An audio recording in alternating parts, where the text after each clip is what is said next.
And now, Death Valley Days.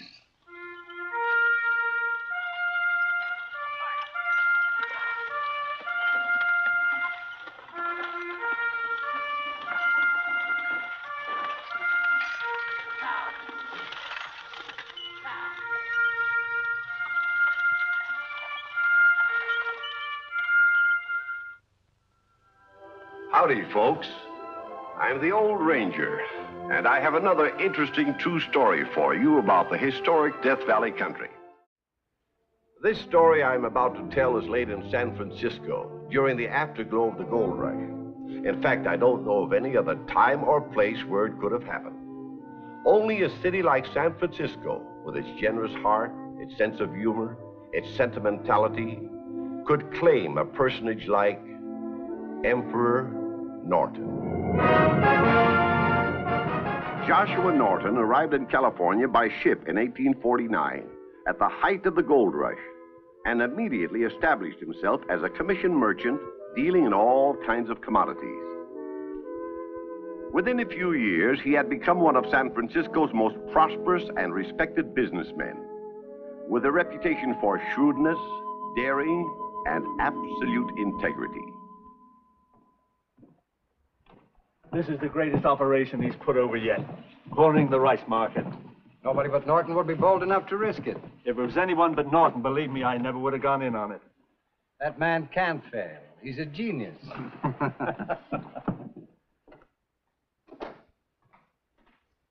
Ah, Cooper and Duffy, come in. Sit down. Good morning, Norton. Good morning. Thank Make yourselves comfortable. Thank you. Well, gentlemen, it looks as though we'd pulled it off. As of this moment, we control the entire rice supply of San Francisco. What about the shipment that arrived yesterday from Peru? It's ours. I agreed to buy the entire cargo at 12.5 cents a pound. Here's the contract.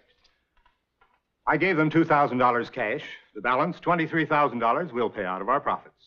How long do you think we should hold on? Yes, rice was quoted today at 32 cents. That's already a profit of 150%. It'll go higher. China has prohibited all further exports of rice.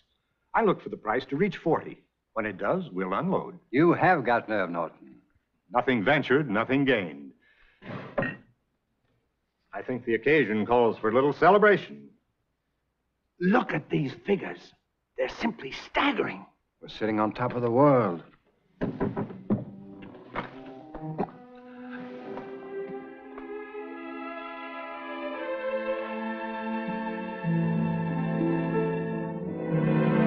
Well, gentlemen, to a very Merry Christmas.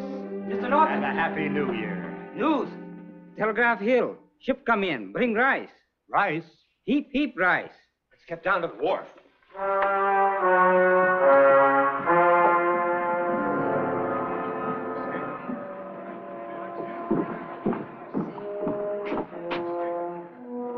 We've got to buy it up.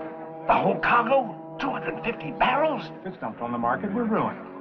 We're already way overextended. My credit's good. All right. Lot number one, gentlemen. 15 barrels of fine rice, over at 12 cents a pound. 12 cents a pound, gentlemen. Who wants 12 cents? 12 cents? What do I hear? It 12 was cents, 32. 12 cents a pound for this It's already fine rice. dropped 20 15 barrels points. this lot. Gentlemen, 12 Take cents. it.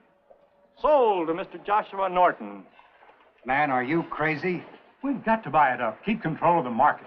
Our profits on the Peruvian rice are already wiped out. We can recoup them if we just don't lose our nerve. Mr. Norton, please. Another ship just come through Golden Gate. With rice? The Dragon from China. 250,000 pounds. Good heavens. So there were to be no further exports from China. Somebody circulated the rumor maliciously. Oh, we still have a chance. If we throw in all our combined resources. Not me, I'm through. You'd welch on a contract? What contract? Your word as gentlemen. Look, Norton, it'll do us no good having our names linked with yours in this big fiasco. Any association we've had is terminated. Please, gentlemen.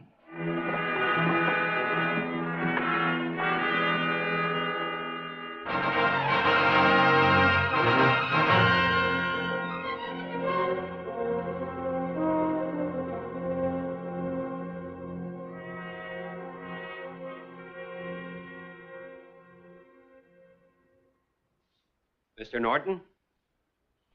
Oh, Godfrey. Sit down. The balance of $23,000 you owe us on the cargo of Peruvian rice. I don't want it. I have no place to store it. Sell it to somebody else. At 4 cents a pound?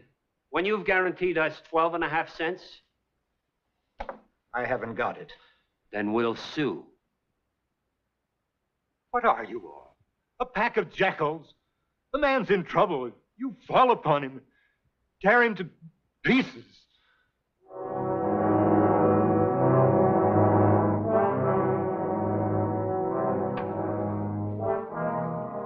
Oh, Mr. Dubois. Mr. Norton, may I have a word with you? Come in.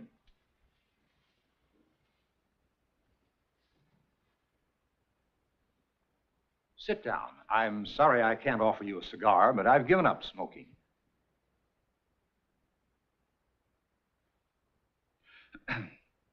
The matter I have to broach is a rather delicate one. I owe you money. You have always been one of this hotel's most esteemed guests, Mr. Norton. However, if you could favor us with a remittance. 6 months in arrears. A certified check, perhaps. My account at the bank has been closed, Mr. Dubois. Perhaps you'd accept my watch as partial payment. It's a good watch, a gift from my parents on the occasion of my 21st birthday. And these cufflinks also are fairly valuable. And I have several scarf pins, one of them a diamond. If these articles aren't enough to cover the amount due, you're welcome to anything in my wardrobe.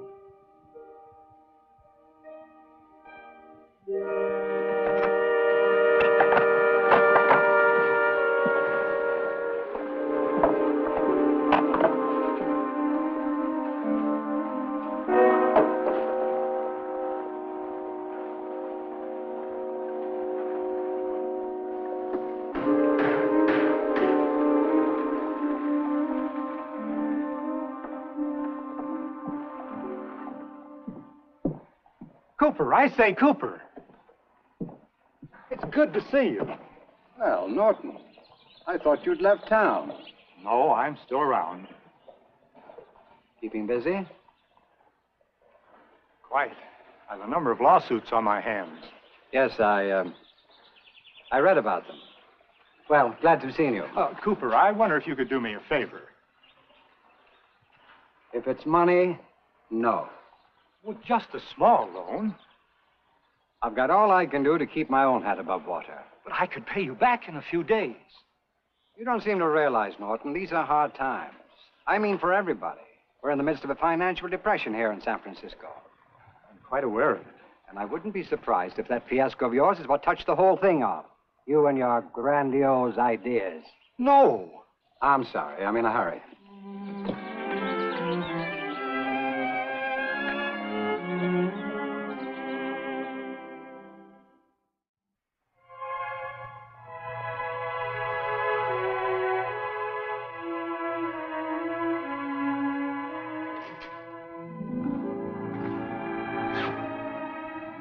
Your grandiose ideas. But I didn't ruin anybody else. I'm not responsible for the depression. I love San Francisco. Its people are my people. This town is my town. This country is my country.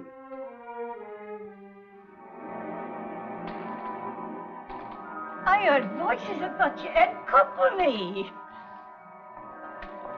I won't be but a minute.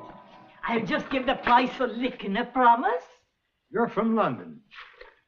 How'd you guess? That's where I was born. God save the Queen. I'm a United States citizen now. Took out my papers when California joined the Union. God save the President. Sometimes I think it would be better if we did have a king. This is a great country, America. There's something wrong with the way it's being governed. Look at me. At one time, I was one of the richest men in San Francisco, worth $250,000. Ooh. And now, reduced to this. I've lost everything. Friends, position, self-respect. Your wife? I have no family. I'm alone in the world. Of course, me. I've always been poor. Don't expect to be anything else. There should be laws against poverty. Here in the land of plenty, a city built on gold, we have a depression, business failures, bank closures. Whose fault is it? That's what I say. The men who are running things. Believe me, if I were the ruler, you'd see great changes. Things like this would never happen. I hope you get there, sir, to the White House. The United States is too big to be a republic, or even a kingdom. It should be an empire.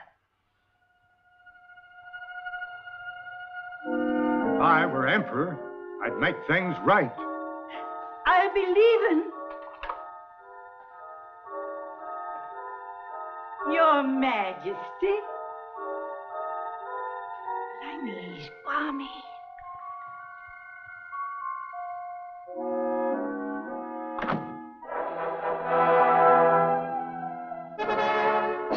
Yes, I, Emperor Norton.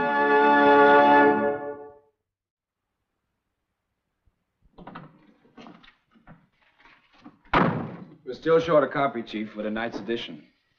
This town is certainly in the doldrums. No fires, no murders, no new gold strikes. People aren't even writing letters to the editor. Looks like I'm going to have to write another editorial. Oh, well. Come in.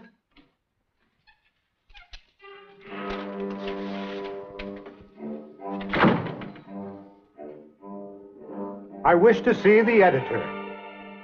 I'm the editor. I have a proclamation I wish published.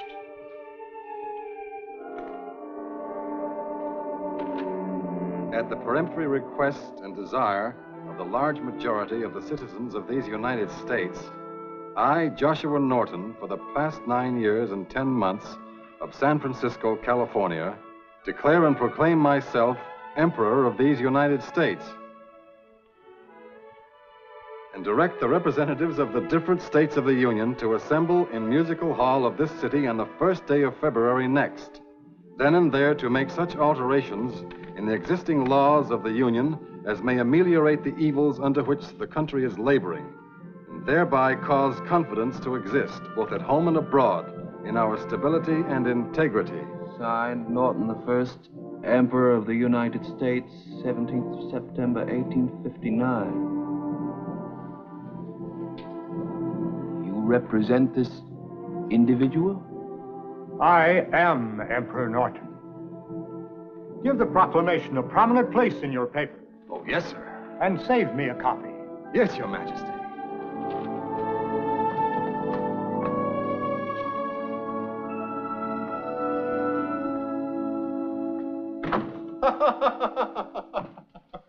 That's that fellow Norton that failed in that great rice debacle. Must have unhinged him. Another guy who thinks he's Napoleon. No, not Napoleon at all. Emperor of these United States.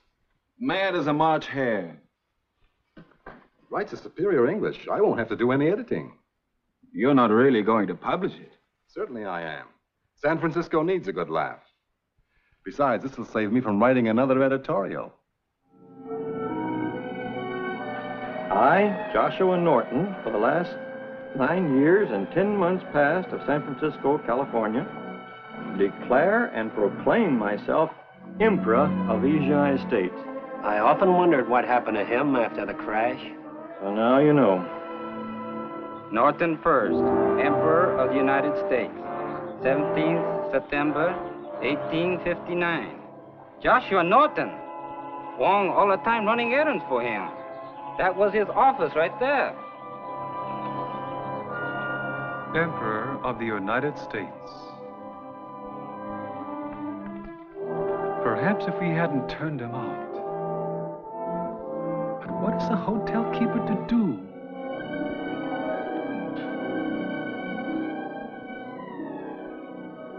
The slings and arrows of outrageous fortune. A man's mind can suffer just so much, it seems.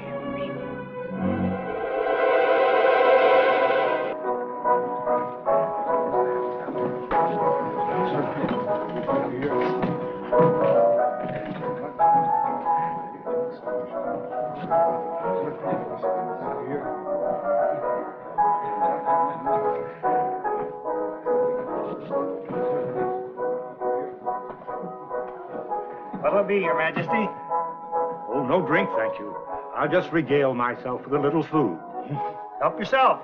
You see our sign up there.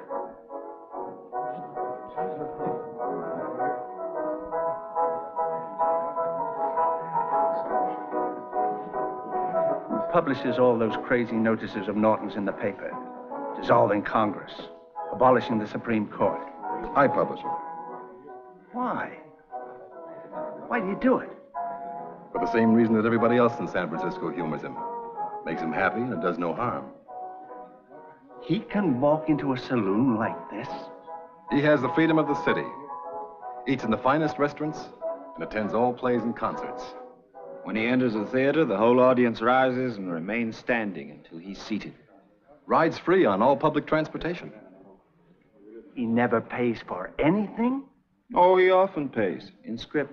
Worthless money. Not at all. Promissory notes complete with seal and vignette of His Majesty. For the sum of 50 cents at 7% interest, payable in 1880? Where in the world does he get this stuff printed? At our shop. Printers to His Imperial Majesty Norton the First? He promised me the post of Chancellor of the Exchequer one of these days. Give me another drink.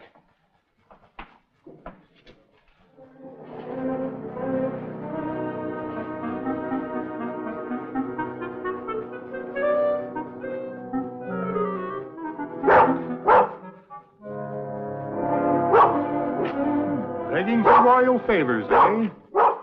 Here you are, you bummer.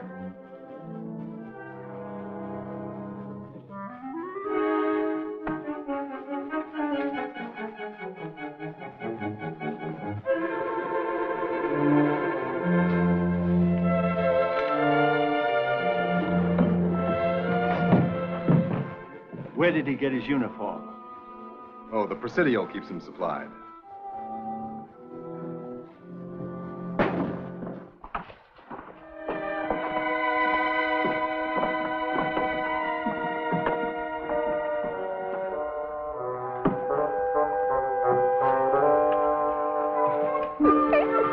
Another beggar at my heels. All that's left is crumbs, but you're welcome to them. Like the beggar Lazarus in the Bible. Plumber and Lazarus, my bodyguards.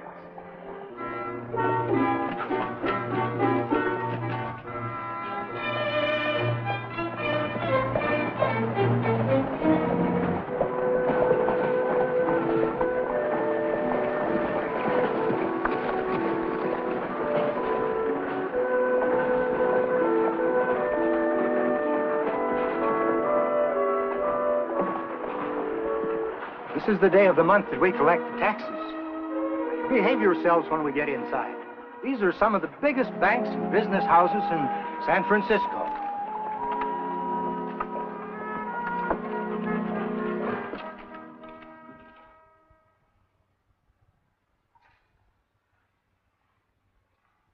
Your tax this month is $5, a slight increase.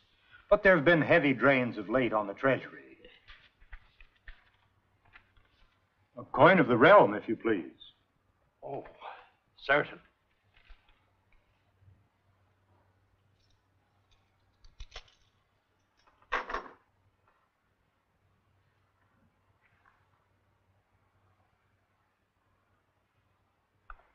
Here's your receipt. Thank you. Do you mind if I sit here a minute? My feet get very tired. Glad to have you. I can remember when I used to visit in your office. How's everything going? Congress in Washington still continues to defy me. I've ordered the Army to use force if necessary to clear the halls. I read the manifesto in the paper. But here in California, the empire is gradually being recognized. I hope before long to take over the new Palace Hotel as my headquarters. It'll be an improvement over the place I now live. Good day, sir. Good day, Your Majesty. Come, Bummer. Come, Lazarus.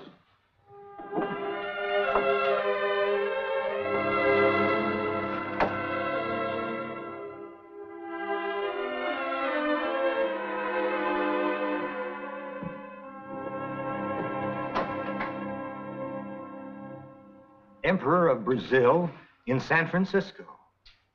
Reception tonight in his honor at the University of California. City officials and other dignitaries to be present. Did you hear that, Bummer, Lazarus? All during my reign, This is as close as I've ever come to the crowned heads of the world. But now, tonight, at last, I shall shake the hand of a fellow emperor.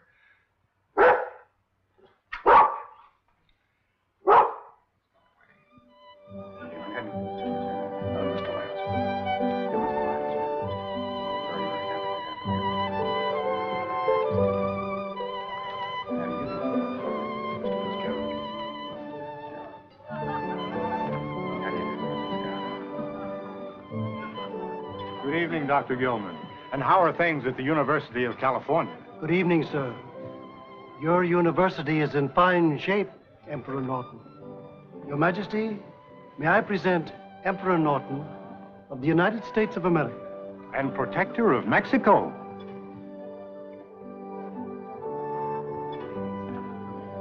This is a great honor. I trust you are enjoying your sojourn in my capital. I have toured most of the world, Your Majesty, and I am now convinced there's no other city quite like San Francisco.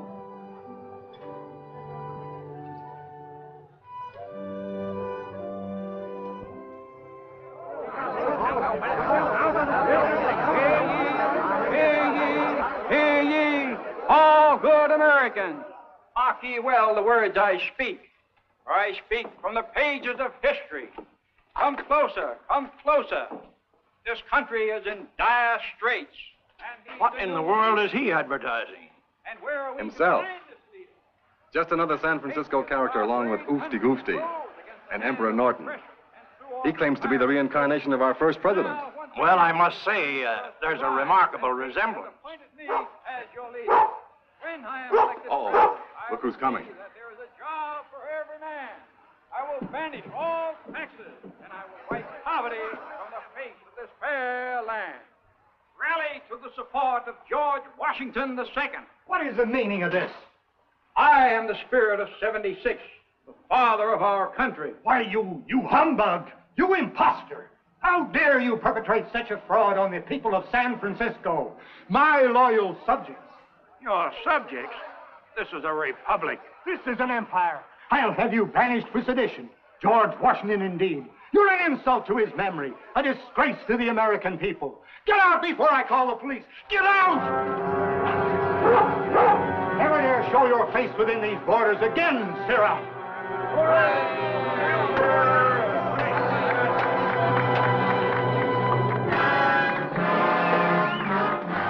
I guess that'll teach him and any other pretender that I am the one and only Emperor Norton.